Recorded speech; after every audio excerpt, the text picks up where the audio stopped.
Opinion libre.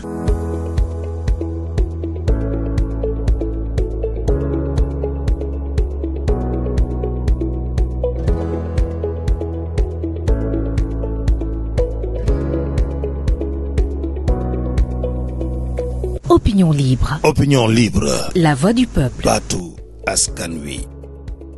Monsieur Sall et le Sénégal, que ce soit donc lui ou la personne qui le suivra, les personnes dont nous allons parler auront à répondre des crimes qu'ils ont commis, ordonnés, planifiés et fait exécuter.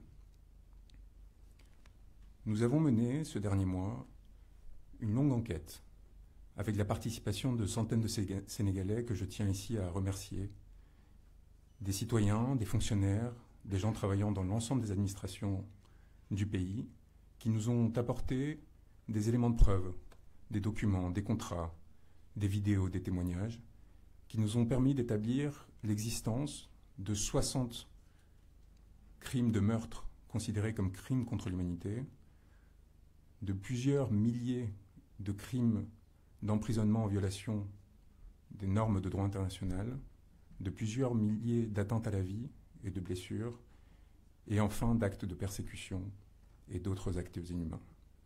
Ces crimes ont été commis, et pardonnez-moi le jargon, mais c'est important, dans le cadre d'une attaque générale et systématique contre une population civile, à savoir des Sénégalais qui cherchaient pacifiquement à défendre leurs idées, à s'opposer à la présentation de leur président à un troisième mandat contre ce qu'ils considéraient être les règles constitutionnelles, et en particulier l'article 27 de la Constitution, et qui plus généralement cherchaient à avoir une représentation politique par le truchement d'un certain nombre de candidats que le régime avait décidé d'éliminer.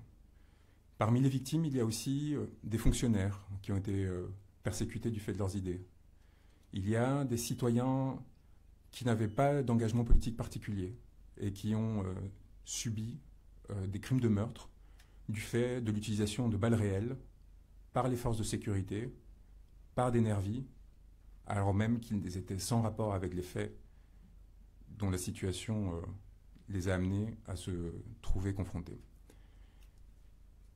Ces crimes, nous les avons vérifiés individuellement de façon indépendante des travaux qui avaient déjà été menés par des organisations internationales, que ce soit Amnesty International, que ce soit Human Rights Watch, que ce soit le Haut Commissariat aux droits de l'homme, que ce soit enfin la Croix-Rouge sénégalaise, qui ont tous constaté l'existence d'une répression particulièrement féroce, qui avait vocation à utiliser la violence politique à des fins de perpétuation au sein du pouvoir, dans un contexte où la découverte de ressources gazières et pétrolières sur ce territoire a créé une avidité et une volonté de se maintenir coûte que coûte dans une position que la Constitution interdit d'accaparer. Je suis, vous le savez, parmi d'autres confrères, l'avocat d'Ousmane Sonko.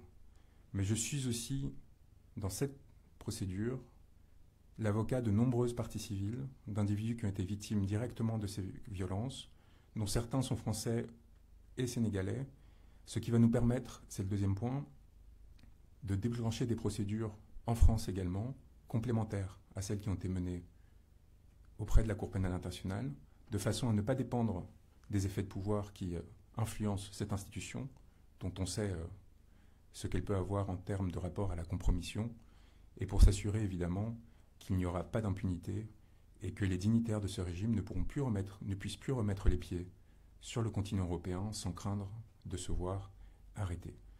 Nous avons reçu plus de 4500 éléments de preuve vérifiés qui ont trait aux événements depuis mars 2021.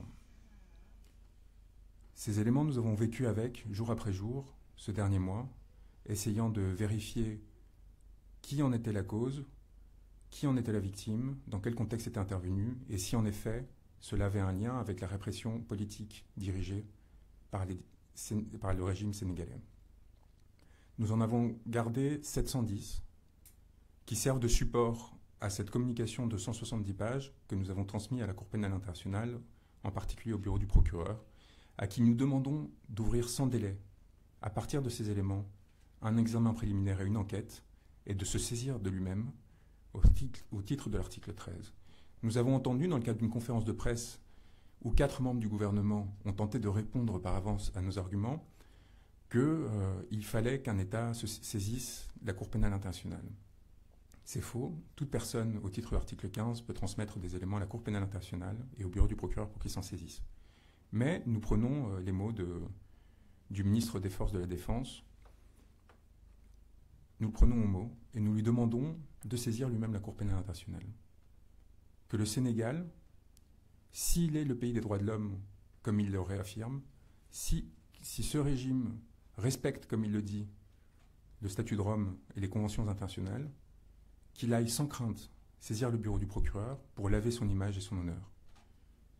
Qu'il tente, et l'on verra alors quelle sera la réaction, et si en effet des crimes contre l'humanité ont ou non été commis. Et je note que ce ministre n'a pas nié l'existence de crimes, mais a tenté simplement de justifier qu'ils n'étaient pas assez graves pour saisir la Cour pénale internationale.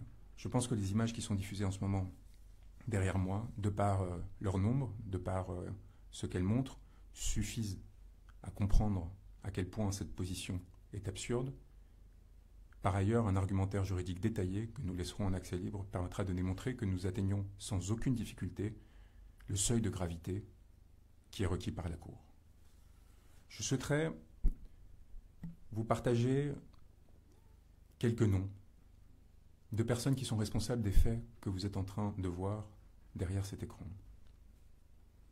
Nous avons aujourd'hui identifié 112 suspects sur l'ensemble de la chaîne de commandement que nous avons reconstituée. Parmi ceux-ci, je voudrais commencer par un compatriote, M. Khaled Belabad, conseiller technique auprès du ministre de l'Intérieur. Le 6e, CT6. M. Belabad a été dépêché par la France auprès du ministre de l'Intérieur afin d'assurer quelque chose qui est en place depuis la décolonisation, c'est-à-dire une coopération technique qui permet à la France de suivre en direct les actions du gouvernement sénégalais, d'être informé de toute décision qui est prise au cœur du pouvoir et de l'appuyer ou au contraire de tenter de la censurer. Aujourd'hui, la France n'a rien fait pour éviter les massacres dont on parle. La France a continué à fournir des armes, la France a continué à soutenir le régime, la France, aujourd'hui, accueille Macky Sall sans avoir fait une déclaration condamnant les violences en question. M. Belabad a suivi au quotidien les organisations les réunions qui organisaient ces violences au sein du cabinet du ministre de l'Intérieur et les a rapportées à son ministère de tutelle, le ministère de l'Intérieur français et aux autorités françaises. Il est donc complice de crimes contre l'humanité. M. Jean-François Gaume, colonel, a joué le même rôle au sein de la gendarmerie sénégalaise, auprès de M. Moussa Fall, haut commandant à la gendarmerie nationale. Il est complice de crimes contre l'humanité. Au sein de la présidence de la République, M. Macky Sall a mis en place un système qui s'appuyait d'un côté sur l'utilisation de forces de l'ordre légales, dont nous parlerons, et d'un autre côté sur l'organisation de ce que l'on appelle des nervis, c'est-à-dire des forces miliciennes, paramilitaires, financées par le gouvernement et par ses fonds spéciaux pour maintenir l'ordre, selon ces termes, pour commettre des crimes contre l'humanité. Il s'est appuyé sur un premier cercle d'intimes, en particulier Mariam Faisal, sa femme, et Amadou Sall, qui ont organisé le recrutement et le financement de ces nervis. Ils sont responsables à titre principal de la commission de crimes contre l'humanité.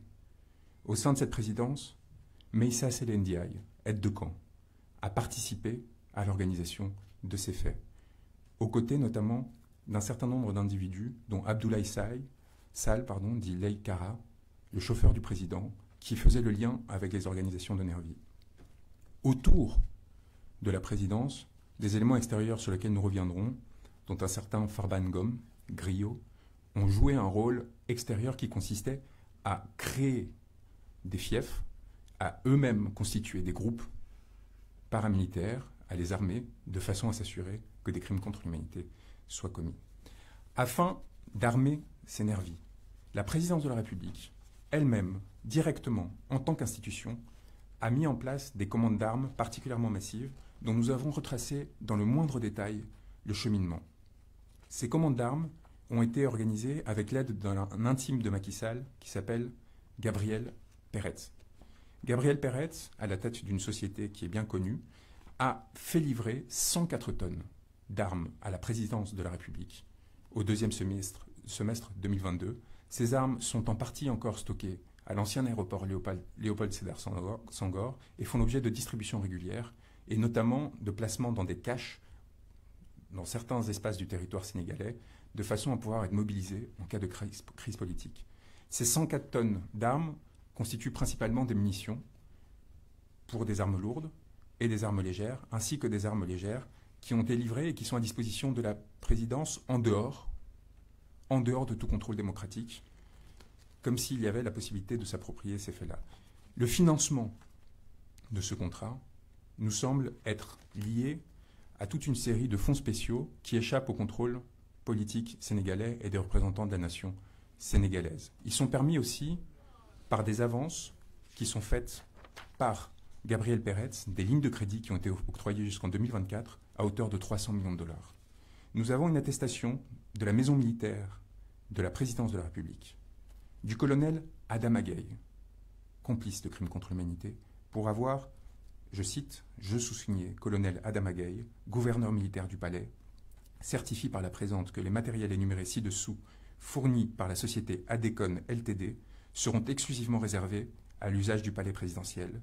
Munitions 5,56 x 45 mm de 500 grammes, quantité 3 550 000.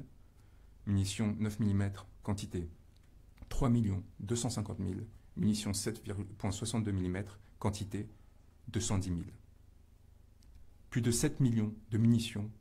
Je cite ce document de la présidence de la République, de sa maison militaire, signé par Adam Agaï, 7 millions de munitions exclusivement réservées à l'usage du palais présidentiel, livré, document signé 11 octobre 2022. Dans quel régime politique qui se veut démocratique, une présidence de la République se fait livrer à usage exclusif 7 millions de munitions? Et quelles sont ses intentions dans la perspective de l'après? Gabriel Peretz a procédé à ces livraisons qui proviennent de Saint-Pétersbourg, de la Russie. Nous avons retracé le moindre cheminement de ces munitions et de ces armes et la façon dont elles ont été livrées à Dakar. Et il y a procédé dans le cadre des très nombreux liens qu'il entretient avec la présidence du Sénégal et avec M. Macky Sall, et il est donc complice de la commission de crimes contre l'humanité. M. Gabriel Peretz, qui est de nationalité belge, mais qui habite aujourd'hui en Israël, a été accompagné dans son travail par Marcel Zuckerman et par Biram Koulibaly, un aviateur sénégalais, qui a représenté la société AD dans l'opération dont il est question. Il nous apparaît que cette commande a été réceptionnée par la société sénégalaise d'ETL, 6 Ouest Foire, au numéro 45 à Dakar, qui est détenue par un certain Halil, qui se trouve être un ami très proche d'Amadou Sall, qui est, à ce titre, complice de la commission de crimes contre l'humanité. Nous avons jusqu'au manifeste des conteneurs, nous avons jusqu'à la signature du capitaine qui a transporté ces armes, nous avons tous les éléments qui permettent de prouver l'existence de cette livraison et la présence de ces armes encore aujourd'hui à l'aéroport Léopold Senghor. Nous avons l'ensemble des réservations qui ont été faites par M. Peretz au Pullman de Teranga, sa présence notamment à la veille des événements de mars 2023 au Sénégal, probablement pour les préparer, et les conséquences qu'il aura à subir. Nous connaissons aussi le nom de ses collaborateurs, les personnes qui l'ont appuyé, et les conséquences qu'ils auront à connaître du fait de cette complicité, aux côtés d'un autre homme d'affaires, évidemment, Tierno Ndomba, dont vous avez tous entendu parler, et qui a joué un rôle cardinal dans un certain nombre d'opérations particulièrement étranges, pour rester modeste dans mon expression, d'ordre militaire, de commandes d'armement, qui ont été livrées, là encore, en dehors, dans le cadre de contrats de gré à gré, et qui complètent les éléments que nous avions déjà qui permettent de déterminer l'existence d'autres contrats de cet ordre-là. Cela avait déjà fait débat dans l'espace public. Vous vous souvenez de ce contrat de 45 milliards de francs CFA avec le ministère de l'Environnement et le ministère des Finances. Nous avons donc les moyens qui sont apportés aussi via la société Norinco chinoise qui a travaillé sur un certain nombre de ces contrats d'armement à la présidence. Nous avons la structure de la présidence avec, au cabinet civil, un certain nombre d'individus particulièrement responsables et qui ont été impliqués au premier chef dans l'organisation de la répression et de la légitimation des violences qui ont été commises. Nous avons évidemment les responsables que tout le monde connaît, comme Mahmoud Saleh, comme Daouda Diallo, Abdoulaye, comme le général Joseph Mamadou Diop ou Mohamed Dionne. Mais nous considérons que les plus responsables au sein de cette présidence ont été évidemment le général Mbaye Cissé et Oumar Wade, qui a été nommé le 6 avril 2023 dernier, dans un contexte particulier, ce qui, à notre avis, est le signe qu'il a eu une certaine difficulté au sein de la présidence pour maintenir son autorité du fait des événements et ce qui a amené à l'organisation d'un certain nombre de désignations.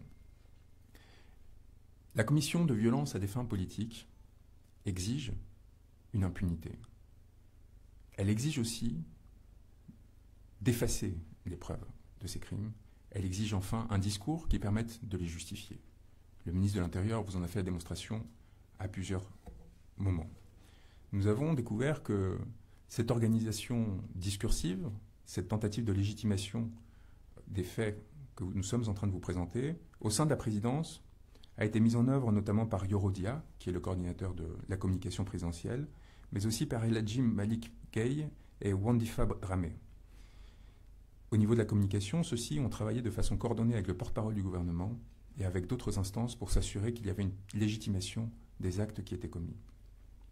Au niveau de l'organisation de l'impunité, le rôle évidemment d'Ousmane Houma, qui est notamment important comme conseiller juridique du président de la République dans l'organisation de la légitimation du troisième mandat, mais qui est aussi important, a un rôle cardinal dans la désignation des magistrats, pour s'assurer que les procureurs, que les juges n'enquêtent pas, et pour s'assurer que les enquêtes qui sont lancées n'aboutissent pas. Car il y a encore au Sénégal des magistrats et des fonctionnaires courageux qui essayent de faire la vérité, mais ce que l'on a vu et ce qui a été établi, c'est que depuis mars 2021, aucun des événements, je dis bien aucun des événements qui sont constitutifs de crimes n'ont fait l'objet, sinon de poursuites, du moins de procédures étant arrivées à leur terme, plus de 26 mois après les faits, ce qui nous amène aujourd'hui à mettre en œuvre la présente saisine. Nous en arrivons maintenant à l'organisation de l'appareil répressif. Une fois que vous avez les moyens, une fois que vous avez organisé les conditions qui vous permettent de vous assurer que cela pourra se dérouler, il faut que cela arrive. Et nous avons évidemment, à ce titre, nos deux principaux suspects, les personnes les plus importantes dans la commission de ces crimes et encourant la plus lourde responsabilité. M. Antoine Félix Diome, ministre de l'Intérieur, et M. Moussa Fall. M. Antoine Félix Diome a joué un rôle important, d'abord comme magistrat, particulièrement bien utilisé par ce régime, afin de lui dégager la voie dans le cadre d'un certain nombre d'affaires sensibles, notamment l'affaire de Karim Wade et celle de Khalifa Sall, et ensuite comme ministre de l'Intérieur, nommé peu de temps avant les événements de mars 2021, il a joué donc, je disais, un rôle cardinal pour assurer au régime la possibilité de se perpétuer à tout prix au sein du pouvoir. Monsieur Antoine Félix Diome a tenté en mars 2021, comme entre les mois de mars 2023 à juin 2023, de prétendre que des forces occultes étaient responsables des crimes qui étaient commis au Sénégal. Cela, en soi, est constitutif d'une participation de crime à un crime contre l'humanité, pour la raison simple qu'il s'agit non seulement évidemment d'un mensonge, mais d'une tentative de légitimer et de masquer la commission de ces crimes. À ce seul titre, M. Diome, par ses mensonges répétés et par ses tentatives de faire disparaître des preuves ou de nier l'existence de crimes tout au long de ces périodes, est passible de poursuite. Mais M. Diome, évidemment, a eu un rôle bien plus important que celui-ci. Il a en fait été au cœur de la chaîne de commandement afin de s'assurer que les forces de police et de sécurité soient dirigées de façon à commettre ces crimes ou à les laisser commettre par des nervis. Il a en conséquence notamment par le truchement de son pouvoir de nomination, cherchait à obtenir la possibilité que des personnalités particulièrement violentes ou particulièrement prônes à autoriser, voire à commettre directement des violences, aient un rôle et une responsabilité au sein de la chaîne hiérarchique. Nous pensons évidemment à Seydou Bokariag, mais nous pensons aussi directeur général de la police, qui était auparavant directeur général adjoint, qui était directeur général adjoint de la police nationale au moment des événements de mars 2021, et qui pourtant, malgré l'échec patent de cet épisode, a été promu le 21 avril 2021. Pourquoi l'a-t-il été? Était-ce parce que Ousmane Sy refusait de continuer son prédécesseur sur la voie qui était proposée par le régime? Cela, ce sera aux enquêteurs de le déterminer. Il y a évidemment Amadou Hamadi Lam, directeur du groupement mobile d'intervention lors des événements de mars 2021. M. Ndiaga Diop, son successeur. Masserine Faye, commandant de la GMI de Dakar. M. Ousmane Foll, commandant de la brigade d'intervention polyvalente. Et surtout, Bara Sangaré, commandant de la sûreté urbaine à Dakar, suspecté d'avoir commis de nombreuses tortures, d'en avoir ordonné aussi, et d'avoir de façon systématique procédé à des arrestations arbitraires pour intimider des opposants politiques et des manifestants. Ces individus, accompagnés notamment de Mudunga Kendiagne, qui a été directeur de la sécurité publique lors des événements de mars et avril 2021, et qui ensuite a été promu directeur adjoint de la police nationale, Ibrahima Diop, commissaire de police divisionnaire, directeur de la sécurité publique entre avril 2021 et aujourd'hui, que vous avez tous découvert lors d'une conférence de presse indécente il y a quelques semaines, où tentant de répondre aux informations que nous avions diffusées qui nous permettaient d'établir que celui-ci cherchait à se désolidariser du régime, a été poussé par Antoine Félix Diome dans cette conférence de presse ridicule, dans laquelle le régime a tenté d'attribuer l'organisation de crimes à des manifestants, alors que l'on a découvert que les nervis qui étaient montrés travaillaient directement avec les forces de l'ordre. Cette conférence de presse, organisée dans la précipitation, montre l'importance du travail qu'on est en train d'être mené, parce qu'elle a amené le régime à commettre une erreur fondamentale, à s'exposer, et du coup à être exposé par la presse internationale notamment, qui a démontré les mensonges qui avaient été énoncés. Au sein de la gendarmerie, nous avons aussi des responsables importants, et vous avez tous noté l'utilisation notamment d'enfants comme bouclier humain par les forces de sécurité. Cette utilisation est intervenue à de nombreux lieux sur le territoire de façon coordonnée le même jour, ce qui signifie qu'elle est la résultante d'une politique et non d'une déficience temporaire, ponctuelle, localisée d'une force de gendarmerie. Cette déficience, ce crime, a été commis par des gendarmes à chaque fois. Et donc la responsabilité de Moussa Fall, à ce seul titre, est engagée.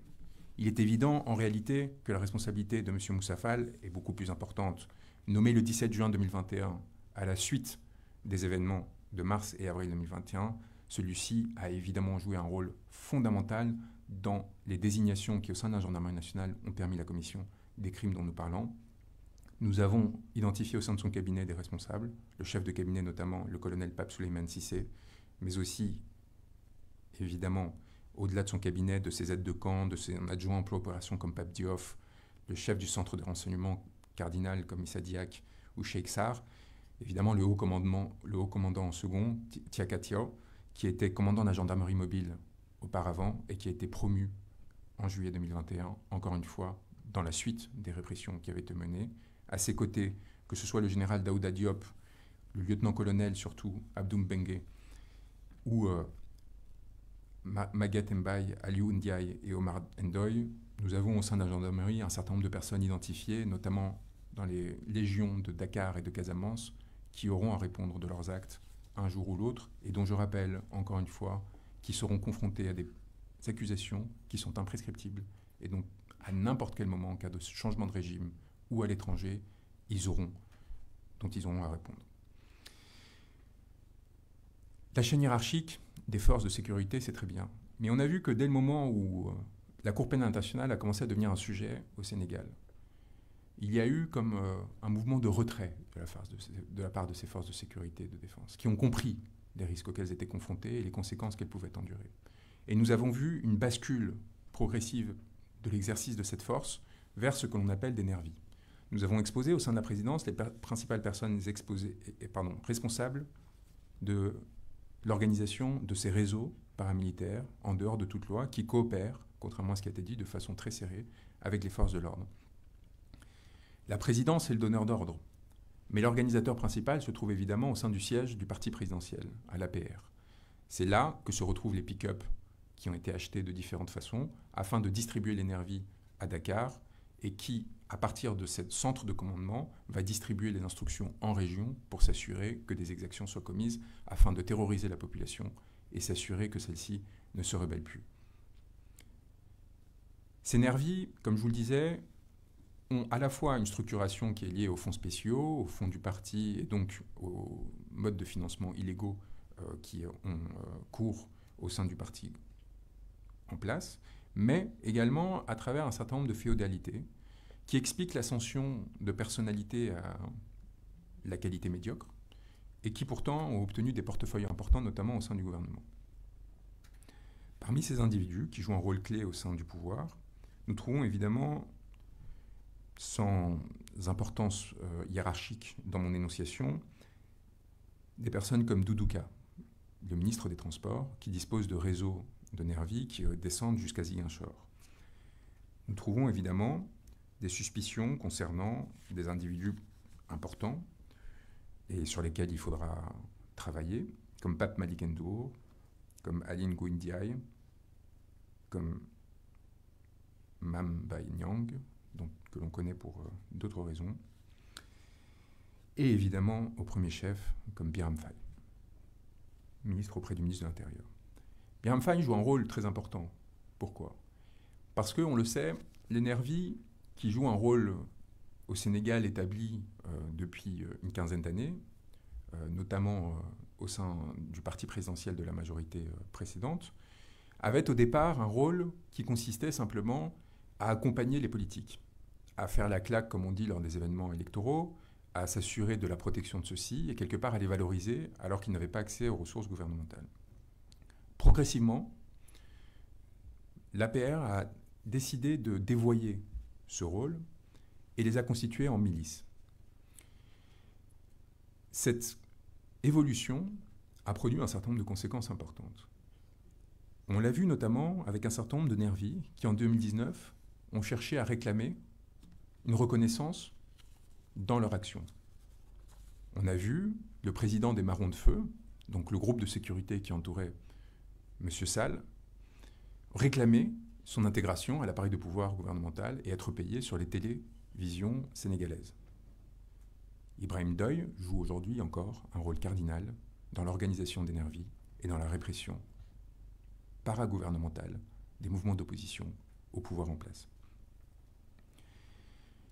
Biram Faye s'est vu octroyer un poste de ministre auprès de M. Diom, dans l'objectif de formaliser, de légaliser une partie de ces réseaux illégaux.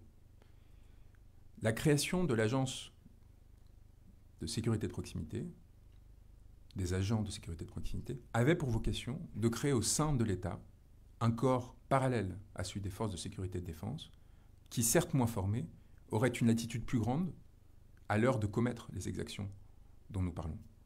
M. Biram Faye a évidemment continué son double jeu, à la fois comme ministre et comme organisateur de ces forces de répression illégales. Biram Faye joue donc un rôle clé au sein de cet appareil de répression que nous décrivions auprès de M. Antoine Diome. M. Antoine Diome qui est, par cette voie de fait, directement impliqué dans la commission des crimes qui sont responsabilité de ces nervis. Il apparaît par ailleurs, et c'est un point que j'ai oublié de mentionner, que M. Antoine Diome a récupéré de façon très opportune la tutelle partagée avec M. Sidiki Kaba sur Moussa Fall. Moussa Fall, en tant que haut commandant de la gendarmerie, a des attributions de sécurité publique, ce qui permet de coordonner son action avec Antoine Diome et ce qui permet justement de s'assurer qu'il y a une centralisation de la prise de décision par rapport à ces forces parallèles entre gendarmerie, police et les nervis eux-mêmes, de façon à s'assurer que leur action sur le territoire se passe en bonne intelligence et sans confusion. Alors, au-delà de ces notables qui ont leurs propres nervis, comme ceux que j'ai cités, qui sont pour certains au gouvernement, au-delà de Biram Faye et de ceux qui organisent ces nervis, Au-delà des personnalités qui, comme Sidiki Kaba, ont des responsabilités formelles, il y a évidemment les hommes de main, c'est-à-dire ceux qui vont faire l'intermédiation entre les forces officielles et les forces officieuses. Parmi celles-ci, quelqu'un qui a été vu pendant la crise qui vient de se dérouler très régulièrement auprès de Moussa Fall, au haut commandement à la gendarmerie, Jérôme Bandiaki. Jérôme Bandiaki qui travaille en lien direct avec la présidence, qui se coordonne avec le haut commandant à la gendarmerie et qui organise sur le terrain, avec Abdoulaye Sall notamment, le recrutement et l'action des nervis en question. Jérôme Bandiaki, j'aimerais le prévenir que l'on a un certain nombre d'informations sur lui qui font qu'il aurait intérêt à parler, à s'expliquer, ou à surtout ne jamais sortir du territoire sénégalais tant que le régime n'aura pas changé. Monsieur Bandiaki, nous savons tout sur lui, comme un certain nombre d'autres individus qui pensaient pouvoir se couvrir, qui pensaient du fait de leur absence de fonctions officielles ne pas faire l'objet de répression. Nous connaissons le moindre de ses déplacements, des endroits où il s'est trouvé, où il se trouve, des fonctions qu'il exerçait, de son rôle de gardien à un Leclerc, jusqu'à aujourd'hui, les lieux de ses actions, de ses habitations, de ceux de ses enfants, la voiture qu'il conduit. Et nous n'aurons aucune difficulté à l'identifier, à le faire arrêter, le faire juger, lorsque les conditions seront présentes sur le territoire sénégalais. Jérôme Bandiaki ne travaille pas seul, et nous avons, au-delà de Youssoupha Niang que j'ai mentionné, un certain nombre d'autres suspects, d'individus qui, comme la main droite de Youssoupha Niang, Pape Ndiaye, comme Malamine Sonko, le responsable financier des nervis de Doudouka, comme Alpha Omar Sow, le relais de Doudouka à Yambel Nord, et territoire après petit territoire, je pourrais continuer à Mbour, à Ziguinchor, qui ont des responsabilités dans la commission des crimes. Nous avons aussi l'identité des lutteurs qui jouent un rôle cardinal dans cette répression aux côtés des nervis.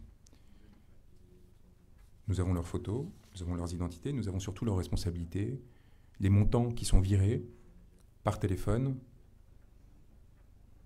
par des virements sur des applications téléphoniques, en cash ou d'autres façons. Voilà une présentation un peu générale, mais qui permettra aux personnes qui ont prétendu qu'il n'y avait pas d'inquiétude à avoir par rapport au travail que l'on avait mené, de se rendre compte de l'ampleur des informations que nous avons recueillies, de leur niveau de détail, et du fait que, dans un pays comme le Sénégal, la commission de crimes ne passe pas inaperçue. La participation à la commission de ces crimes ne passe pas inaperçue. Et je comprends bien que Macky Sall pense, avec son parrain de l'Élysée, aujourd'hui pouvoir échapper à toute poursuite, et qu'il pense, parce qu'il a reçu monsieur Karim Khan à Dakar, qui a commis une erreur manifeste. Le procureur de la Cour pénale internationale a commis une erreur manifeste en venant louer le régime de Macky Sall, alors que 14 personnes étaient déjà mortes. Parce qu'il leur a donné l'impression qu'il pourrait en toute impunité continuer, sans conséquence, pour leur devenir politique et pénal. Je comprends que Macky Sall cherche aujourd'hui à Paris à faire monter les rumeurs sur sa supposée candidature pour essayer de divertir le tir. Mais je tiens à l'assurer que nous ne sommes pas dans un agenda politique et que les éléments que nous avons recueillis vont le poursuivre jusqu'au dernier de ses jours. Qu'il se représente ou non en février, qu'il soit élu ou non, qu'il parte du pouvoir demain ou jamais. Ces éléments sont suffisamment larges, étayés, pour que l'ensemble des personnes dont nous avons parlé aujourd'hui aient à se préoccuper de leur devenir à jamais. C'est donc avec un esprit de sérieux et de responsabilité très important que nous vous les présentons, en étant très attentifs aux sources qui nous ont permis de les compiler, en ayant croisé l'ensemble des informations que nous avons reçues, mais aussi avec une assurance assez forte quant à leur véracité et l'effet qu'elles auront. Est-ce que ces éléments, en soi, suffiront à mettre fin à l'impunité. Non. Et c'est un dernier point que je voulais aborder avant de répondre à vos questions. Le devenir du Sénégal appartient aux Sénégalais. Et nous espérons fondamentalement que des poursuites se dérouleront sur le territoire pour mettre fin à cette impunité. Ce qui se passera, une fois les informations entre les mains des citoyens, dépend de ces citoyens. Elle ne dépend pas de l'action d'un procureur seul, elle ne dépend pas d'un avocat, elle ne dépend pas d'un politicien. Elle dépend de la capacité des Sénégalais à surmonter la peur, à surmonter la violence qu'ils subissent et à s'assurer que leurs droits seront respectés. Je suis prêt à répondre à vos questions aujourd'hui et à vous donner tout détail qui serait nécessaire à la compréhension des éléments qui viennent de vous être présentés.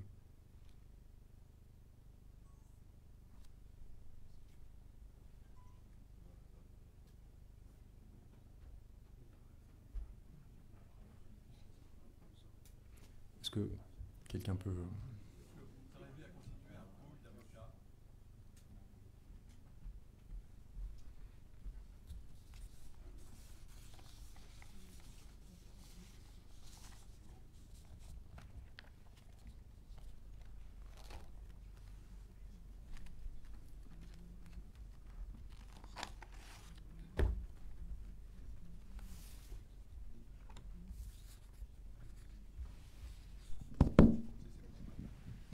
Oui. Est-ce que vous arrivez à constituer un pool d'avocats, aussi bien français que sénégalais? Je vous remercie. Nous sommes 30 avocats qui travaillons actuellement sur ces questions. Nous nous sommes appuyés sur des personnes qui, sur le terrain, nous ont aidés à recueillir des preuves.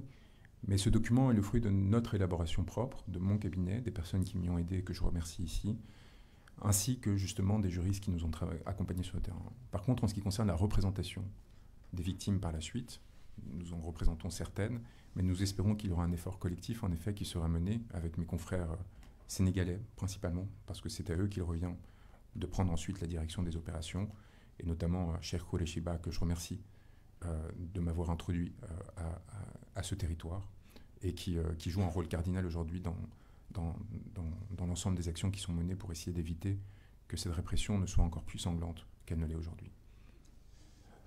Bonjour, merci pour ce beau travail, merci pour tout ce que vous faites pour le Sénégal. Donc nous, en tant que on est citoyens français et en même temps sénégalais, est-ce qu'il est possible de notre part de porter plainte au niveau des juridictions françaises contre les personnes qui, sur les plateaux de télé, qui à longueur de journée font l'apologie des meurtres, des choses horribles au Sénégal? Comment peut-on faire, nous, ici, sur le territoire, pour porter plainte et poursuivre ces gens à jamais? Je vous remercie. C'est un élément sur lequel je ne suis pas revenu et je vous remercie de me le permettre. C'est les personnes qui incitent à la commission des crimes. C'est un élément cardinal et qu'ils ne pensent pas qu'ils seront oubliés. Je n'ai pas voulu leur donner trop d'importance, donc on n'en a pas parlé, mais on va en parler maintenant. La jurisprudence pénale internationale, à travers notamment l'affaire de la radio des 1000 collines au Rwanda, a permis d'établir que l'incitation à la commission des crimes, par la dévalorisation des victimes, par la légitimation de la violence, pouvait faire encourir des responsabilités pénales qui allaient jusqu'à la perpétuité. À ce titre, je tiens à prévenir les individus qui se tiennent derrière le compte Anita Diop.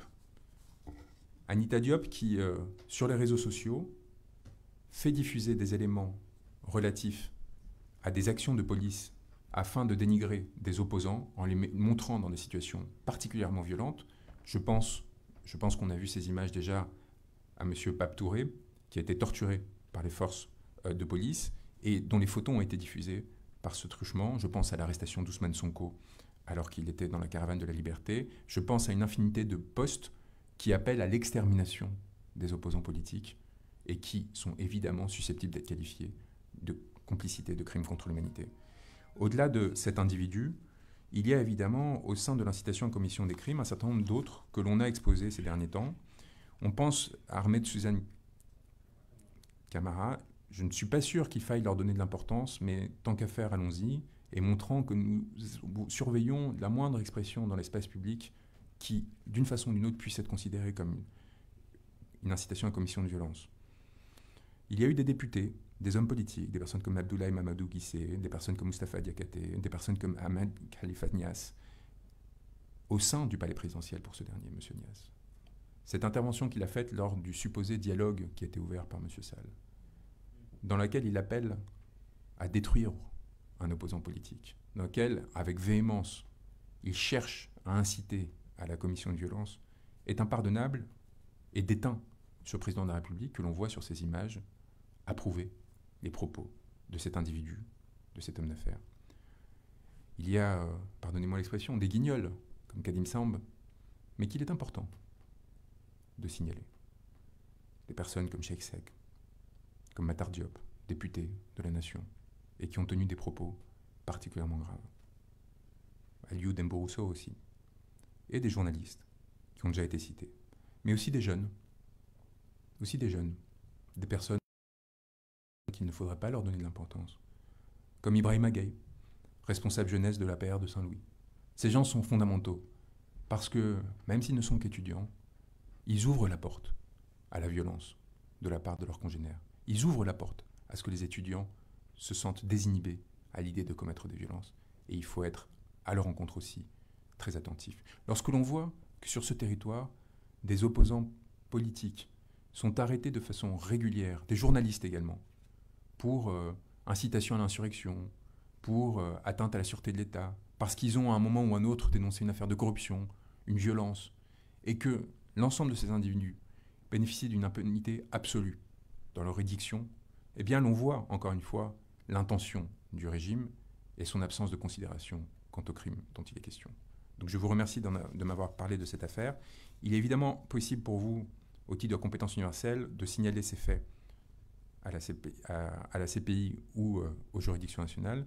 Ce que j'incite particulièrement à faire, c'est que si vous connaissez toute victime qui aurait la double nationalité, qui serait victime d'arrestations arbitraires, de violences, de quel que soit, des crimes qui sont commis de persécution et qui sont prévus par le statut de Rome, je vous incite à se rapprocher de nous, à se rapprocher des cabinets d'avocats en lesquels ils auront confiance, pour à leur tour participer à ces procédures.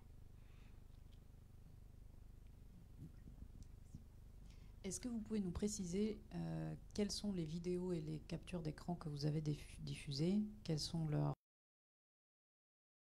pu en vérifier l'authenticité?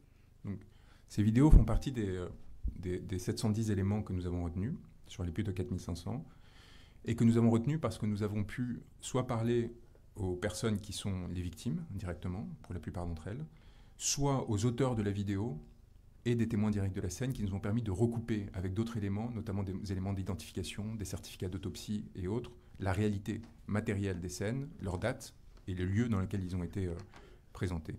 Tout élément qui ne permettait pas d'identifier avec certitude la date et le lieu a été écarté par principe, par risque de falsification, par risque de confusion avec des événements précédents ou autres, ce qui explique que nous ayons retenu que ces 710 éléments, alors que très probablement sur les 4500, la quasi-totalité touchait quand même aux événements dont nous parlons, c'est-à-dire entre mars 2021 et juin 2023. Nous savons à quel point la procédure pénale est stricte et à quel point, dès lors qu'il s'agit de la vie d'un homme qui est pris dans les rets d'une justice pénale, il faut être exigeant et rigoureux dans la sélection des éléments qui seraient potentiellement incriminants pour ce dernier. Et nous avons opéré avec cette connaissance du droit pénal et de ses exigences, avec aussi mon expérience au sein de la Cour pénale internationale, du bureau du procureur, puis comme docteur, mes recherches universitaires, pour essayer de calibrer la sélection des preuves pour s'assurer qu'elles respectent les exigences de ces juridictions.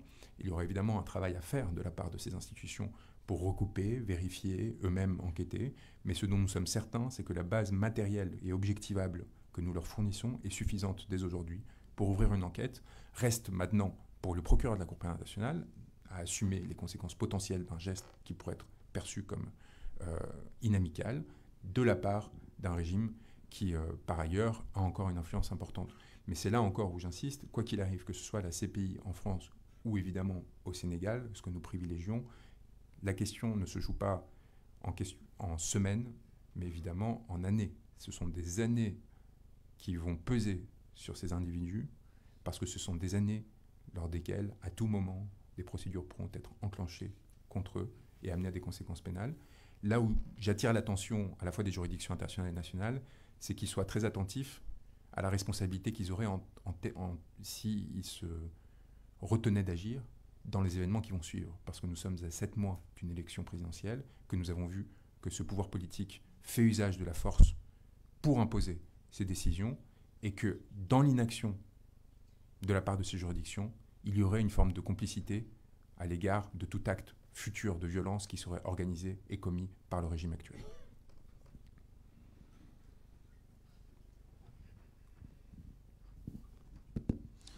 Alors, bonjour, M. Branco. Je suis Mimoja Ladyman. Je suis activiste panafricain. Évidemment, les images que vous projetez sont désolantes et puis c'est difficile à regarder, à observer. Pensez-vous que ce soit vraiment très, très opportun du moment où les juridictions locaux sénégalais n'ont pas encore pris ces crimes en considération pour être jugés dans des tribunaux sénégalais? Et pensez-vous qu'il est normal à le stade actuel de vouloir tout simplement détropicaliser ce phénomène-là vers la CPI, tout en sachant que la CPI ne condamne de façon générale que les Africains? Au regard même de ce qui s'est passé au niveau de la Libye, comme vous êtes défenseur des droits humains, la véritable personne qui aujourd'hui aurait dû attirer la CPI, c'est M. Nicolas Sarkozy. En tant que défenseur des droits humains, pensez-vous un jour régler le sort de M. Nicolas Sarkozy? Je ne parlerai même pas de George Bush parce que, comme vous le savez très bien, la CPI, les Américains n'ont pas ratifié les statuts de Rome. Et ma dernière question est la suivante. Avez-vous vraiment, mais quand je dis vraiment, c'est vraiment, parce que là, ce que vous êtes en train de dire, c'est quelque chose de très grave qui touche le régime de Macky Sall, que je qualifie comme étant un régime dictatorial. Avez-vous vraiment des vraies preuves qui justifient votre action et pensez-vous que la CPI va vraiment aller au fond de cet événement-là tout en ayant à l'esprit ce que je viens de dire? Merci. Je vous remercie. C'est une question qui me semble très importante. Je suis particulièrement attentif au respect de la souveraineté et en particulier de la souveraineté des peuples africains qui a été malmenée au prétexte de lutte pour le bien ces dernières années de façon chronique. J'ai l'honneur de défendre certaines des figures panafricanistes les plus importantes qui m'ont amené justement à ce dossier, dont Kémy Séba, que je remercie de sa confiance, et qui ont joué un rôle cardinal dans ma formation intellectuelle et politique à l'égard des enjeux contemporains africains. Donc il est évident que j'ai parfaitement conscience des enjeux que vous soulevez et de l'importance de les soulever. On est sur une situation où, si vous changez un peu votre prisme, la seule juridiction qui inquiète sérieusement les personnes dont je viens de vous parler est la Cour pénale internationale. Parce que ce sont des individus qui aiment venir dans des palaces comme celui-ci, et contrairement à eux, nous avons fait un immense effort collectivement pour pouvoir nous installer pour quelques heures ici, pour leur montrer que nous avions les capacités à tout niveau de les défier sur leur terrain, mais nous n'avons pas nos habitudes dans ces endroits. Et nous n'avons pas l'habitude de piller les ressources des peuples pour se permettre d'arriver dans ces endroits. Cette différence fondamentale, elle est exactement similaire sur la question de la CPI. Quelle que soit notre appréciation de l'action de la CPI, en particulier depuis 20 ans, nous savons qu'aujourd'hui, c'est l'institution qui serait en mesure de les empêcher de venir faire leurs courses dans le 8e arrondissement, de venir se faire soigner dans l'Union européenne, de venir de façon générale passer leurs vacances ou placer leurs enfants, comme c'est le cas pour M. Moussa Fall, au Canada. Ces gens, aujourd'hui, ont une partie de leur famille à l'étranger, dans ces territoires qui sont membres de la CPI. Et c'est pour ça, c'est très important pour nous d'activer ces juridictions, parce qu'ils ont aujourd'hui le contrôle sur les juridictions nationales.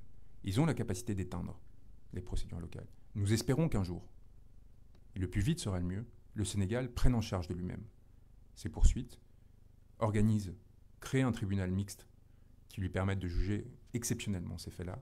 Aujourd'hui, et c'est là où j'en reviens à la responsabilité du peuple sénégalais, ce n'est pas possible parce que ceux qui ont commis les crimes sont ceux qui sont au pouvoir et qui se maintiennent au pouvoir. L'enclenchement de poursuites et de procédures dans ce qui se veut des États de droit comme la France, dans ce qui se veut le parangon du droit international comme l'est la Cour pénale internationale, est aussi une façon de les mettre face à leurs responsabilités et de leur demander s'ils tiennent en effet un double discours depuis leur création, qui consiste à n'intervenir que lorsque les intérêts des puissances occidentales sont en jeu, ou si en effet il se préoccupe des violences, quelles qu'elles soient, dès lors qu'elles sont commises contre un peuple qui aspirait simplement à sa souveraineté et à sa liberté. Et donc ces procédures ont cette vocation-là. Les prendre au mot, leur dire « vous avez un certain nombre de critères, nous démontrons que ces critères sont établis, nous vous en apportons les preuves formelles, démontrez-nous que nous pouvons croire en vous et que nous avons raison d'avoir confiance en vous. Si ce n'est pas le cas, à chacun d'en tirer les conclusions. Cette communication sera rendue publique. Elle permettra à chacun d'entre vous de juger du niveau de sérieux des éléments que nous avons avancés. Elle vous permettra de décider à partir de là si en effet, dans votre fort intérieur, vous considérez que c'est parce que nous n'avions pas assez d'éléments que ces poursuites n'ont pas été enclenchées, ou si parce qu'il y a une forme de complicité dans la commission des crimes que nous mentionnons.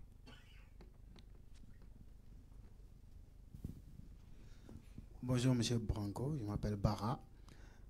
Tout d'abord, je tenais à vous remercier personnellement et au nom de beaucoup d'amis. Sincèrement, mis à part le degré d'investissement, c'est votre travail et tout, mais à un moment donné, on a noté une implication très sérieuse. Et ce n'est pas aujourd'hui que nous l'avons noté. Et beaucoup de mes amis le partagent. Ils m'ont imposé même de vous remercier. Il y en a même un qui m'a donné un de vos bouquins qu'il souhaiterait que vous signiez pour lui. Donc sinon, sur les questions, vous avez répondu à une de mes questions partiellement. Ce serait en fait, quel est le délai réel, effectif, de réactivité pour une action judiciaire concrète de la CPI ou d'une juridiction française, par exemple. Ensuite, si vous pouvez faire un bref énoncé sur les délais d'emprisonnement qu'encourent réellement ces 112 suspects par rapport à leur degré de responsabilité, que ce soit du nervi jusqu'au président Macky Sall. Quelles seraient les possibilités d'emprisonnement ainsi que les délais, notamment avec la CPI ou avec la juridiction française? Je vous remercie.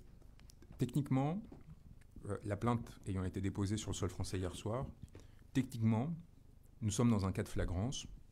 Les éléments de l'existence de ces crimes sont évidents. Le procureur de la République pourrait immédiatement ouvrir une information judiciaire, voire procéder à l'arrestation de Macky Sall ou de membres de sa délégation sans délai, dès lors que les immunités ne tiennent pas en ce qui concerne les crimes contre l'immunité. M. Macky Sall est aujourd'hui à Paris. Ses conseillers sont à Paris. Si nous étions dans un état de droit absolu, comme nos dirigeants le prétendent, il serait arrêté. La Cour pénale internationale, le bureau du procureur, a ouvert une enquête sur la Libye en 3 semaines. 3 semaines. Il a tardé 11 ans pour se prononcer sur l'Afghanistan. Est-ce que c'était lié à la différence de gravité des crimes? Est-ce que c'était lié à d'autres considérations? Je pense que chacun sait parfaitement ce qui explique cette différence d'empressement. Le bureau du procureur, le procureur actuel, parce que l'on pourrait se dire, là on parle de quelque chose d'il y a 10 ans, l'institution a changé, etc., a quasi simultanément avec la guerre en Ukraine ouvert une enquête, immédiatement, sans limite. Créé un bureau en quelques mois qui aujourd'hui exerce à Kiev dans le recueil des preuves. J'aimerais que M. Karim Khan, procureur de la Cour pénale internationale, citoyen britannique, nous indique s'il considère que les situations africaines ne sont d'intérêt pour lui ou pour son bureau que lorsqu'il en est saisi par des grandes puissances, ou s'il considère que les citoyens sénégalais sont les égaux des citoyens ukrainiens et russes, et qu'ils ont le droit à un traitement tout aussi diligent et à la mobilisation de moyens équivalents pour les protéger, surtout au regard des risques qu'ils encourent. Je pense que ce sera une question qui devrait lui être posée.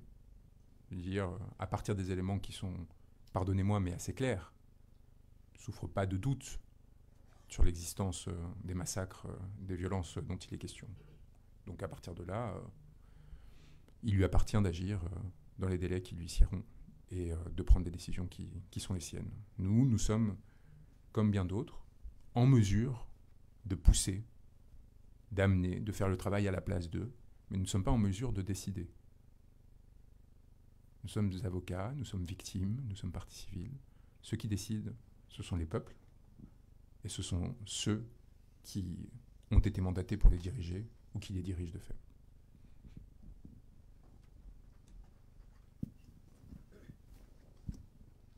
Bonjour maître, je suis Sayane Dekane, cadre à PASTEF France.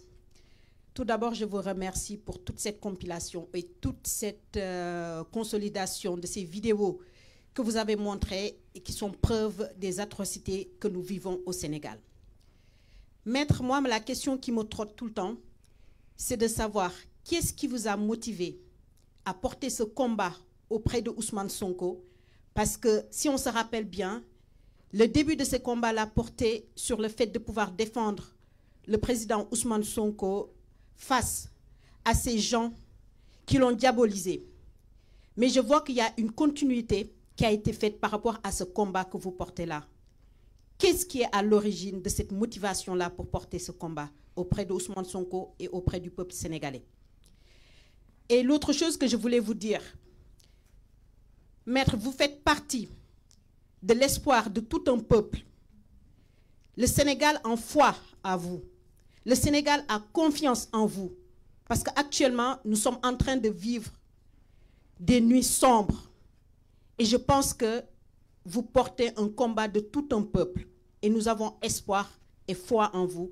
Et espérons que tous les gens qui sont impliqués dans ces meurtres et dans ces atrocités-là seront punis. Merci. Nous avons été saisis par des victimes, des familles de victimes de meurtres, par des personnes qui ont été blessées, qui ont été torturées et qui ont probablement eu connaissance de mon existence à travers, en effet, la désignation que m'avait donnée Ousmane Sonko dans le cadre de l'affaire qu'il opposait au ministre du Tourisme. Vous vous souvenez, cette affaire a amené le régime sénégalais à m'expulser du territoire parce qu'il considérait que les propos que j'avais tenus sur M. Sall ne les convenaient pas, ne leur convenaient pas. Vous vous rappelez, j'avais dit que cette audience déterminerait le devenir politique de ce régime et sa nature ou non démocratique. Ce n'étaient pas des propos particulièrement offensants. Je pense que la suite a confirmé qu'on pouvait se poser cette question. Elle m'a valu une expulsion par des hommes en armes et elle m'a valu la reconnaissance d'un certain nombre de citoyens sénégalais qui ont donc décidé de me saisir pour cette procédure. C'est en leur nom que l'on agit aujourd'hui, en ayant parfaitement conscience qu'une grande partie des victimes dont il est question aujourd'hui sont en effet des membres de l'opposition et ont été ciblés parce qu'ils étaient membres de l'opposition et sont victimes d'une répression qui est avant tout politique. Mais nous le faisons aussi pour celles qui ne le sont pas, politisées, parce qu'il y a eu beaucoup de personnes qui ont été victimes par ricochet, comme on dit, qui ont subi ces violences alors qu'elles n'avaient aucun rôle politique quelconque, mais aussi plus généralement pour la possibilité qui doit être offerte au peuple sénégalais de se déterminer lui-même. Ce que nous cherchons à éviter par tout moyen, c'est que la violence devienne un instrument du politique, que la violence permette, d'une façon ou d'une autre, de se perpétuer au pouvoir au détriment de la souveraineté populaire. Cette question des crimes contre l'humanité n'est pas une question qui est favorable à M. Sonko ou à un autre dirigeant politique. La seule conséquence de ces procédures, c'est une protection accrue du peuple sénégalais, y compris de personnes qui sont d'opinions différentes à celle du PASTEF et de M. Sonko. Et c'est pour ça qu'elle est particulièrement importante. Et c'est pour ça que, de façon générale, tout Sénégalais, y compris s'il considère que M. Sall a été un président important, pour quelles que soient les raisons, devrait se préoccuper de ce que nous sommes en train de montrer, devrait demander à ce qu'il y soit mis fin. Parce que sinon, le risque est qu'un jour, il y soit confronté. Parce que sinon, le risque est que demain, un dirigeant politique utilise à son tour de ces violences pour faire taire la nouvelle opposition dans laquelle ils seront peut-être intégrés.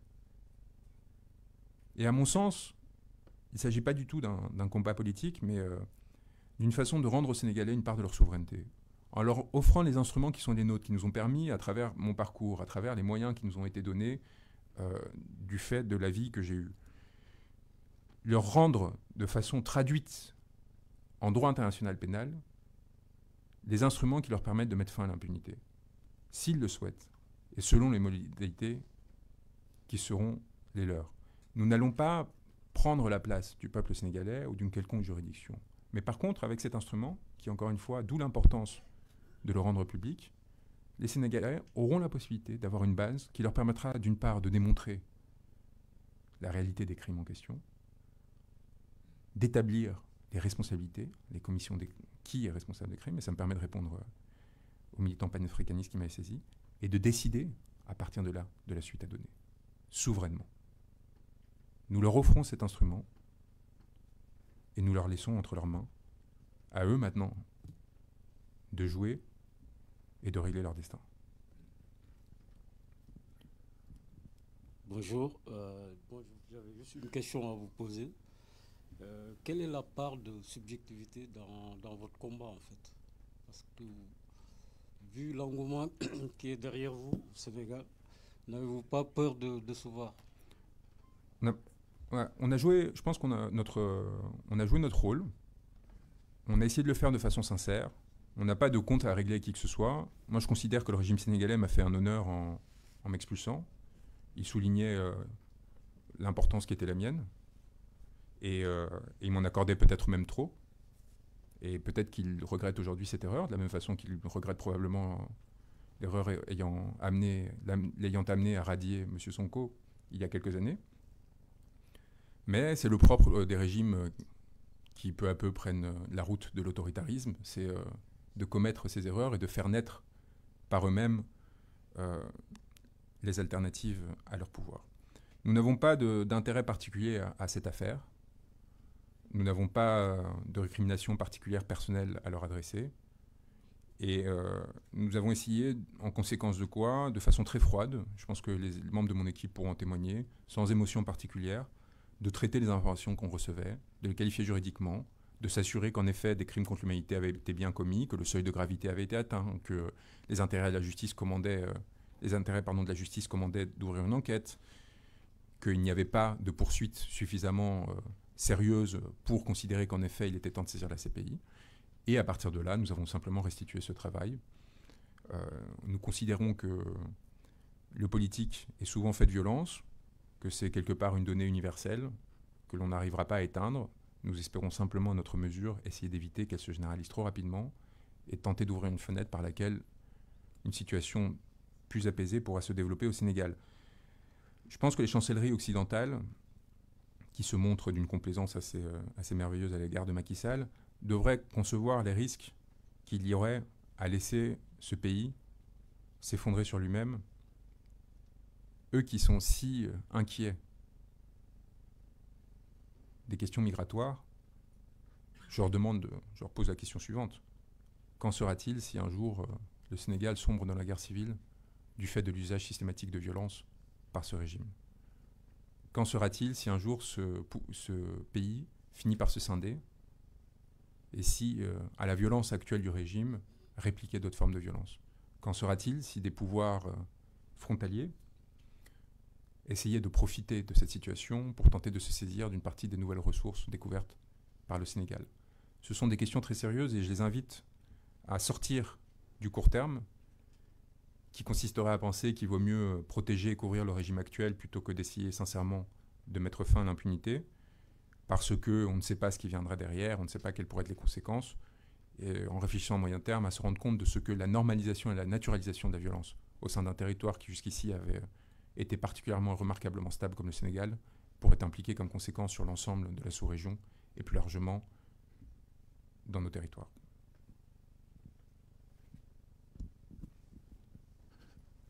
Bonjour maître, j'ai deux questions à vous poser. La première, quel est votre commentaire? Parce que d'après nos informations, les jeunes qui étaient dans la rue étaient recrutés par des responsables politiques quel est votre commentaire sur ces personnes qui ont recruté ces jeunes pour qu'ils descendent sur le terrain?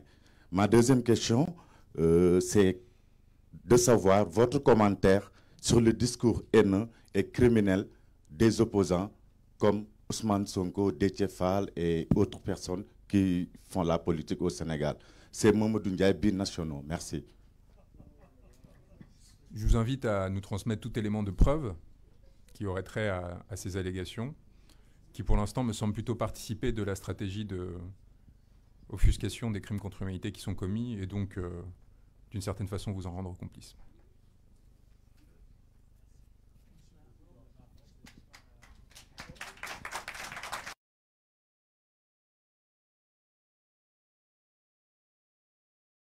Membre de l'opposition sénégalaise, membre de Yewwi Askan Wi, allié de Ousmane Sonko.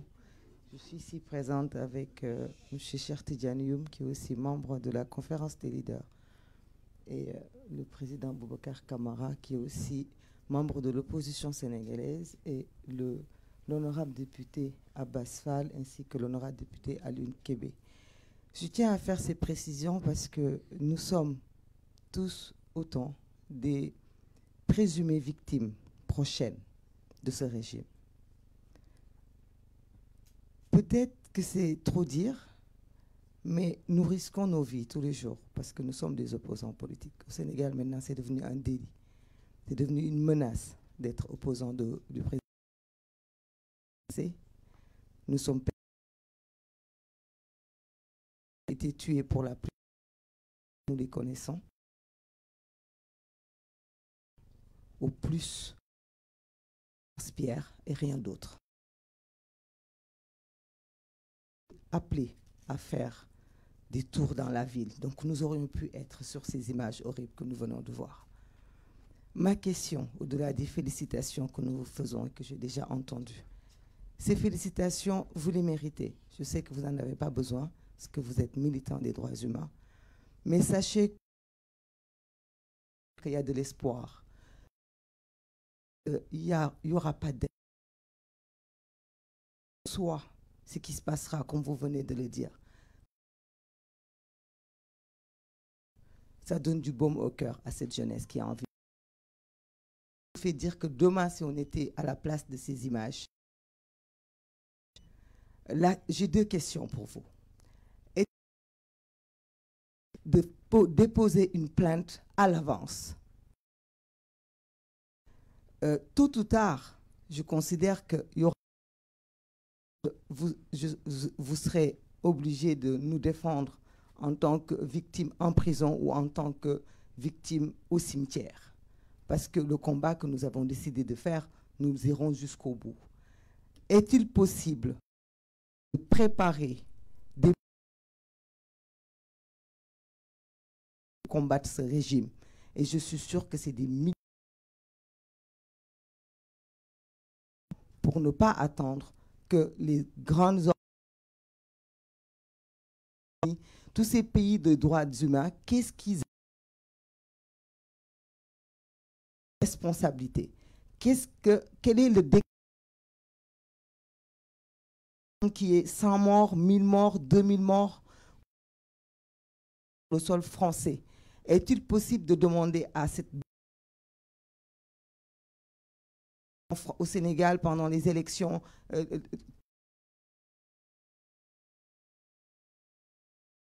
demander à la France de faire son rôle, de faire leur rôle avant que l'irréparable ne se commette. Parce qu'on parle de troisième candidature, si le président Macky Sall fonce, il y aura des morts. Alors, est-il possible qu'il y ait un mécanisme juridique pour prévoir, faire des plaintes à l'avance au lieu d'attendre que nos jeunes frères ou que nos enfants meurent pour qu'après nous puissions faire des procédures qui peuvent durer dans le temps? Merci. Ça me permet de revenir sur un élément que je n'ai pas détaillé, qui est le travail que l'on a fait sur la persécution non seulement des militants politiques, mais aussi des journalistes, des avocats, sur le terrain pour essayer d'empêcher qu'ils puissent protéger les personnes qui, du fait de leurs idées, s'engageaient, et qui a amené à la mise sous mandat de dépôt d'individus ou à l'arrestation ponctuelle, y compris de grands organes de presse comme l'AFP internationaux, qui avait été confronté aux effets de bord naturels de toute utilisation de la violence politique. C'est-à-dire que je pense que le régime sénégalais, si vous demandiez à Macky Sall, n'avait évidemment pas l'intention de cibler l'AFP parce qu'ils savent les conséquences que ça aurait. Mais lorsque vous autorisez une forme de violence se déployer sur un territoire, ça finit par toucher. Vous ne pouvez pas tout contrôler, en fait. Et parfois, il y a des débordements. Donc ça, c'est les effets de bord. Et après, il y a les effets ciblés. Par exemple, en ce qui concerne le conseiller technique du ministre de l'Intérieur, son existence avait été révélée par un militant qui s'appelle Hannibal Jim, qui est un blogueur, et qui avait révélé l'existence et la présence d'un coopérant au sein d'un régime qui utilisait la violence à des fins politiques. Eh bien, cet homme, par hasard ou non, est, depuis le mois de février dernier, sous mandat de dépôt. Il est détenu. Est-ce parce qu'il a exposé des faits qui ont été très rapidement nettoyés sur les réseaux sociaux, sur Internet, qui montraient l'existence de ce conseiller technique numéro 6, M. Belébad?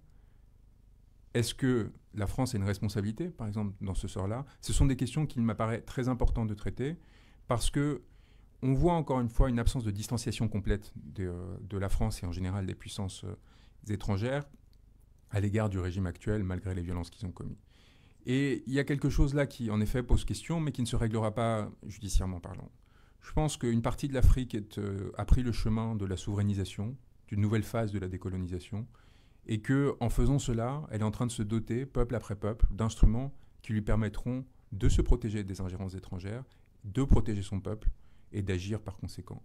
Votre protection, il ne m'appartient pas de me dire laquelle sera la meilleure. Il ne m'appartient pas de dire quel chemin doit prendre tel ou tel individu sénégalais pour amener à ce changement et amener à la fin de l'impunité. Il m'appartient, moi, simplement, à partir des éléments que je reçois, de qualifier ou de disqualifier ceux-ci, de les considérer comme constitutifs ou non d'un crime, évidemment seulement déjà commis, parce que la politique pénale ne peut pas être prédictive, et à partir de là, essayer de faire des points d'étape qui, on espère, produiront des effets et empêcheront que d'autres violences se commettent à l'avenir, sans m'immiscer au-delà et sans peser sur, encore une fois, le destin souverain de cette population, qui n'a pas besoin de moi, qui n'a pas besoin de quiconque d'autre que d'elle-même, mais qui, évidemment, dans un rapport de force comme celui qui est en place aujourd'hui, doit essayer de faire contrepoids aux influences étrangères qui cherchent par tout moyen à soutenir le régime actuel. C'est notre rôle de faire contrepoids, d'équilibrer la situation, sans essayer de nous attribuer un rôle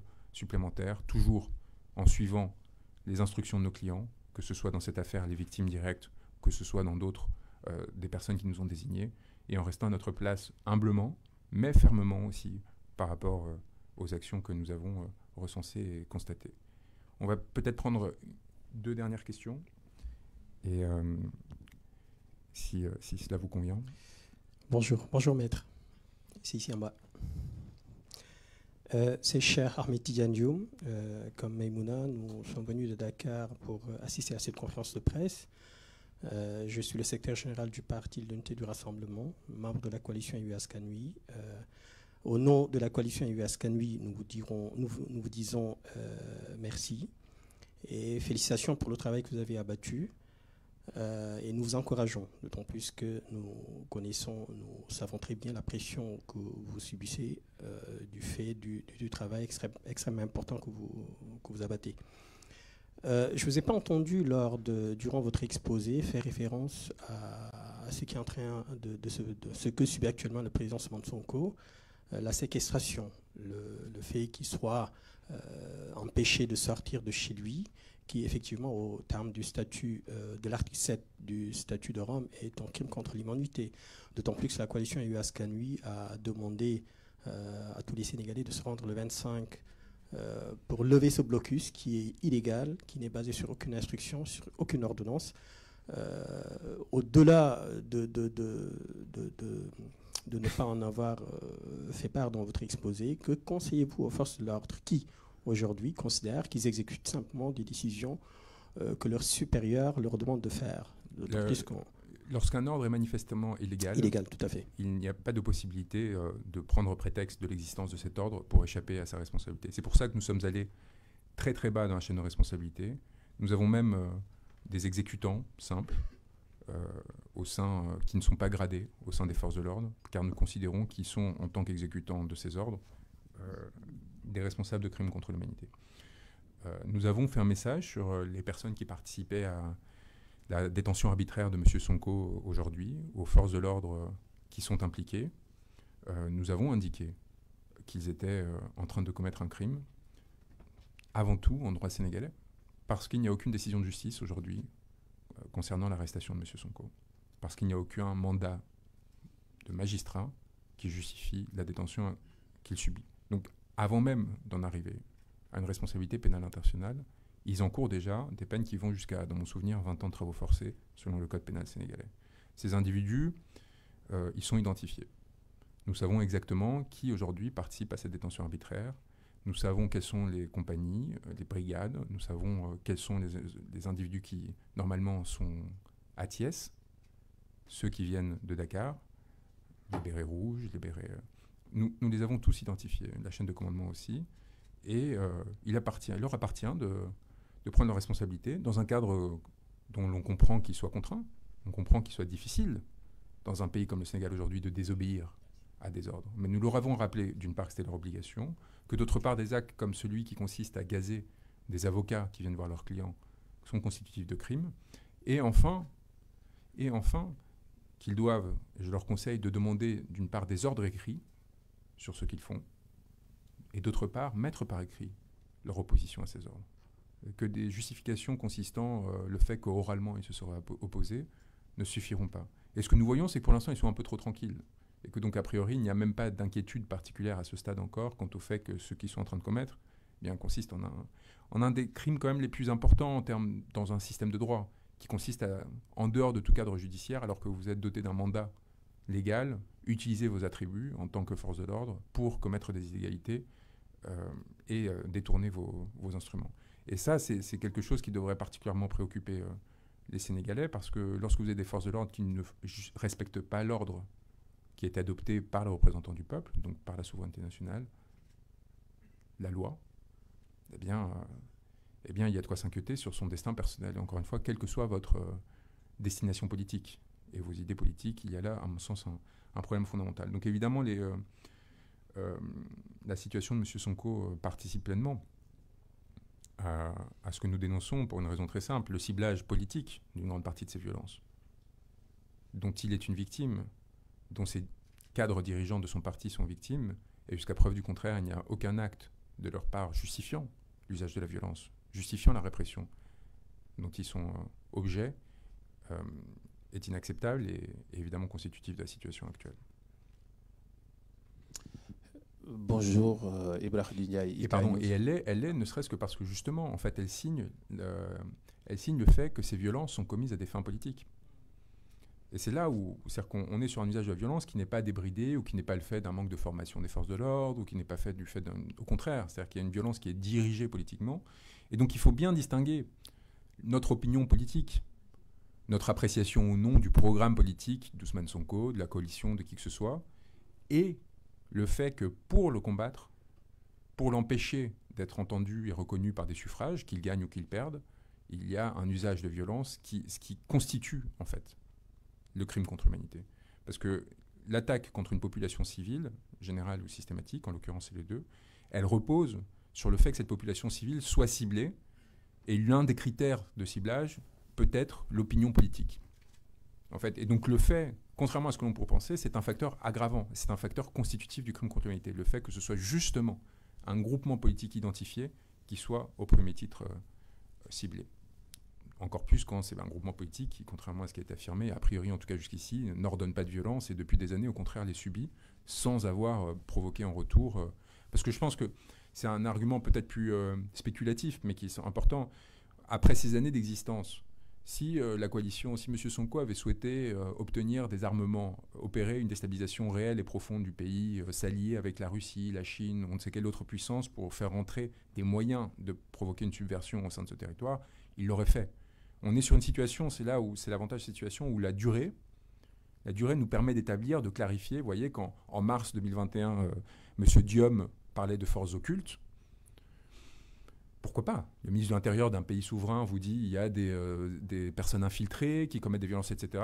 Le doute pouvait exister. Et on attendait que dans les jours, les semaines, les mois qui viennent, qui suivent, grâce aux forces d'enquête, des magistrats, etc., des éléments tangibles permettent de démontrer ces propos. Et à partir de là, de dire, bah oui, peut-être qu'en effet, ça vient d'une politique de CBS, etc. La réalité, c'est que depuis mars 2021 et les allégations qui ont été entendues tout à l'heure, il n'y a aucune preuve qui a été apportée de celle-ci. Je ne vous demande pas d'apporter 700 preuves comme on l'a fait, et puis 4500 qui sont plus des éléments, des indices, etc. Mais au moins essayer d'établir quelque chose. Et quand ça a été établi, tentativement, lors de cette conférence de presse d'Ibrahima Diop il y a quelques semaines, on s'est rendu compte que les éléments qui étaient présentés par le gouvernement correspondaient en fait non pas à des manifestants infiltrés, non pas à des Guinéens, parce que ça aussi, la xénophobie qui consiste à expulser 90 ressortissants guinéens parce qu'il est facile de les expulser pour essayer de leur attribuer la responsabilité de la situation, alors que, contrairement à ce qui a été affirmé, ils ne sont évidemment en rien responsables, ils n'étaient pas présents lors des manifestations, et qu'en réalité, les personnes que l'on montre sont des collaborateurs réguliers des forces de police et que l'on retrouve ensuite des dizaines de vidéos où on les voit récupérer des armes de la main des policiers directement, rentrer dans des pick-up de police et agir de concert avec eux, et que donc l'infiltré supposé était en effet un infiltré, mais un nervi du gouvernement, eh bien, on se rend compte que ces campagnes de propagande et de désinformation ne tiennent pas. Et nous, ce que l'on a essayé absolument d'éviter, ce que je pense on a réussi à éviter, c'est de rentrer dans ces jeux-là. C'est-à-dire qu'en ayant une rigueur absolue sur la sélection des éléments, en s'assurant qu'ils soient vérifiés une fois, deux fois, trois fois, s'assurer vraiment qu'ils se soient incontestables et que justement, on puisse revenir dans 1 an, dans 2 ans, dans 3 ans, sur les affirmations que l'on a faites, et à l'exact opposé des affirmations de M. Diom, se rendre compte que nous étions des hommes intègres, pour reprendre la terminologie utilisée par une grande figure politique du continent, et que les propos que nous avions tenus étaient non seulement véridiques, mais vérifiés dès le moment où ils ont été tenus, et que nous n'avons pas porté des accusations en l'air ou gratuitement. Bonjour, donc Ibrahima Ndiaye, IK News. Je vais rejoindre Mme Bousso par rapport aux inquiétudes qu'elle a pour le 3e mandat, le forcing. Et pour cela, permettez-moi de faire un parallélisme. Pour moi, le président Macky Sall, c'est comme un automobiliste qui est conscient du danger de l'alcool et qui prend un véhicule et qui fait des dégâts considérables sur les humains. Il a lui-même, dans des vidéos que tout le monde peut retrouver, dire que le 3e mandat est un danger, ça amène des tensions, beaucoup de personnes y perdent leur vie. Donc là, il lance le Sénégal dans cette route. Est-ce que demain, les conséquences, pour moi, il y aura des conséquences humaines, des pertes humaines sur ce 3e mandat? Est-ce que cela va, le fait qu'il est conscient lui-même de se lancer sur cette voie, si demain, personne ne le souhaite, il y a des pertes humaines, est-ce que cela, pour vous, il y aura en tout cas du point de vue de la justice une considération différente, en tout cas une considération qui peut appuyer l'acte que vous menez là déjà à la CPI? Bien sûr que ce sera un facteur aggravant. Une fois que sont qualifiés les actes que vous commettez, une fois que sont établies les responsabilités, si la commission continue et s'aggrave de la même façon qu'il est déterminant pour cette démarche, et nous n'aurions pas pu la mener si les violences avaient commencé seulement, entre guillemets, en mars 2023. L'existence des épisodes précédents, de mars 2021, a permis de démontrer non seulement la conscience, mais l'absence de nature incidente de ces violences en mars 2021, et au contraire, l'usage déterminé et réfléchi de cette violence à des fins politiques. La cohérence des pratiques, c'est un élément très important dans la caractérisation d'un crime contre l'humanité, la répétition. La répétition et l'utilisation d'un schéma. Un schéma qui reproduit les mêmes dispositions de violence. Et on a vu les mêmes actes ou des actes très similaires se reproduire entre mars 2021 et aujourd'hui. Et c'est cela qui nous permet de fonder aujourd'hui, au-delà de la gravité des crimes en eux-mêmes, cette plainte et cette procédure pour crime contre l'humanité. S'il n'y avait eu qu'un épisode, cela aurait été compliqué. Cela aurait suffi à ouvrir un examen préliminaire, mais il aurait été compliqué d'aller au-delà et d'établir justement cet usage-là. Aujourd'hui, nous avons suffisamment d'éléments sur une durée suffisamment longue pour pouvoir en confiance saisir ces institutions. Je voulais vous remercier de votre présence, m'excuser de devoir abréger cet échange et vous dire que nous resterons évidemment à disposition dans les jours qui viennent pour réagir en cas